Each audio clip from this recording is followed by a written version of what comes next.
Okay, before you get into this video, I just need to let you know that for some reason the Planet Zoo audio is 10 times louder than my voice, so it is kind of overbearing. I just wanted to let you guys know before you start the video, just in case. If you have any questions because you couldn't hear me or any additional questions, just let me know in the comments and I will respond to them. Sorry about the issue, enjoy the video. In this video, I'm going to explain the different types of barriers and what they mean. Starting off, you have the barriers tab, and I normally just click all, but you can select them by gates and barriers. So first, I'm just going to go over the basic barriers. So you have concrete, glass, one-way glass, wood logs, steel mesh, and a bunch of other barrier options.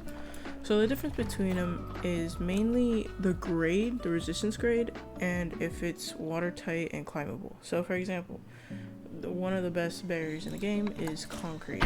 This is because the resistance grade is 6, which I'm pretty sure every animal in Planet Zoo can't break. Like, grade 6 is above all. And then it's not climbable, which means that animals that can climb can't climb this wall. And it's watertight, meaning that if you want to have, like, for example,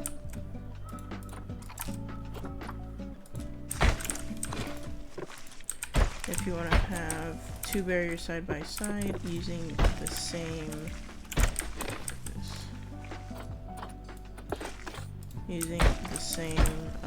in-between wall, it means that if you place water in one, it won't bleed over into the other, as opposed to using a barrier that isn't water type, like the steel mesh.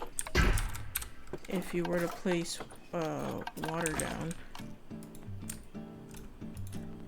see, it would go over into the other habitat, meaning it's not watertight. So that is the basics for watertight and not climbable. However, some barriers that are climbable, you can make them non-climbable. For example, the wood logs. These are not watertight, which you can't fix. You have to just pick a barrier that is watertight. But what you can do is you can make climbable barriers not climbable. So the way you do this is you pick your barriers and you place them down. You highlight the barriers that you want to make not climbable. Then you go down into your bottom right box and you go over into this gear setting where you see climb proof. Now you can either add it to the left side, which looks like this, or you can add it to the right side, which makes it the opposite, or you can add it to both sides if you have animals on both sides of the fence.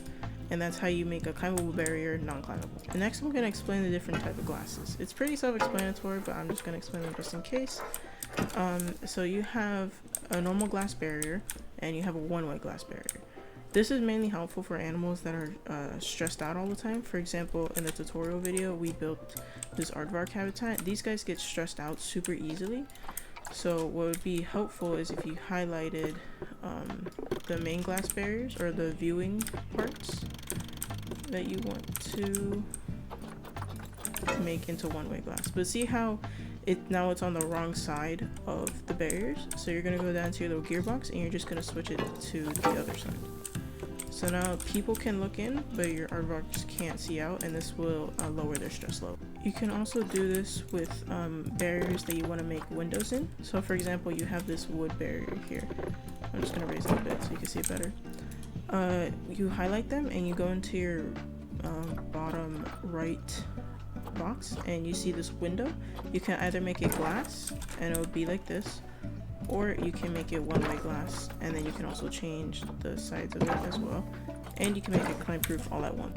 You can also do this to brick barriers as well. You can't do this to barriers that are like steel mesh or the chain link or electric fences, because they're already see-through, so you can't create a window on it or anything like that. But you can make them climb proof if they aren't climbable. But for example, these are climbable, so you can just also make them not climbable. They all have their different looks to them, so it really depends what type of look you're going for.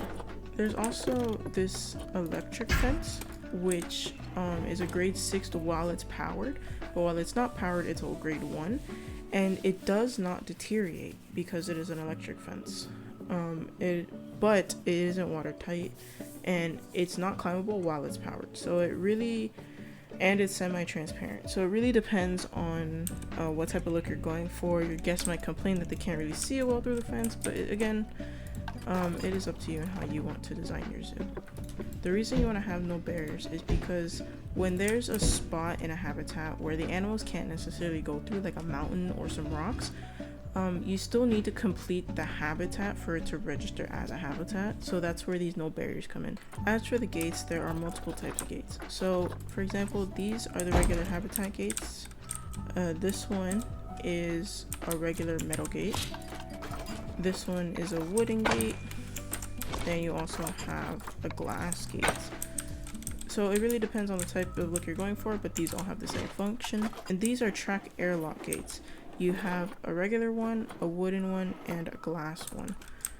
What these do is that if you have a traversal ride and you have animals that have a walk-through habitat, or maybe you just want to put the ride through the habitat of your choice, you can put the tracks between these airlock gates, and when the train or whatever type of traversal item you have goes through the gates, it will open up, so it allows for rides to go through them.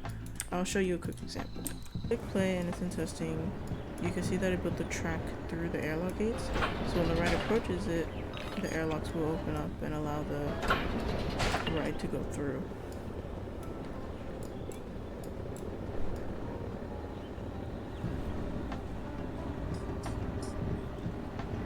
You can also make an exit to make your lap around. So you could do that to go through the habitat, or you can make it to go over the habitat. Either way, each way works. It just depends how you want to do it and what type of animals are in the habitat. You also have these small habitat gates, which are basically just smaller versions of the regular habitat gates. I'll show you an example. So they work the same way, except I would only use these if you have a small animal that really can't jump barriers or anything like that. For example, the aardvark would be a good example to use these small gates on. Okay, from this point on, I'm just gonna voice over what I'm doing in the video because the audio is just way too loud to the point where you can't even hear me, and it's such a strain. You're gonna have to strain to hear me, so I'm just going to do a voiceover for it. So starting off, I wanted to explain the entire right side panel and all the different functions to it. So I started off by trying to show you the difference between the straight and the curved. So for the straight barriers, when you have that enabled, it just makes a straight barrier. There is no curve or shape to it. But once you turn on the curve, you can see how it allows you to make builds however you want it to. So you can curve the barrier a lot easier, giving it like a rounder shape as opposed to just straight barriers only. And then after that, I tried to show the angle snap. Basically how angle snap works is that when you have it enabled, you can change the amount of degree you want it to snap to. So if you change it to 90, it'll only turn by 90 degrees each time. Or you can change it to whatever degree you want to make whatever type of shape you want. And then I explained the length. The length is pretty self-explanatory. If you raise the length bar to like 20, the barrier is going to be 20 meters long, and so on and so forth if you're going to lower it. For the height snap, it works a similar way as the angle snap. If you enable it, you can move the slider to whatever number you want it to be. So for example, in the video I moved it to 1, so if you raise it or lower, it would only go up and down by 1 meter. And that was the basics of barriers. Thank you guys for watching. Feel free to check out any of my other videos for more tips and tricks. And also please check out my series that I'm doing where I let a random wheel generator generate my zoo.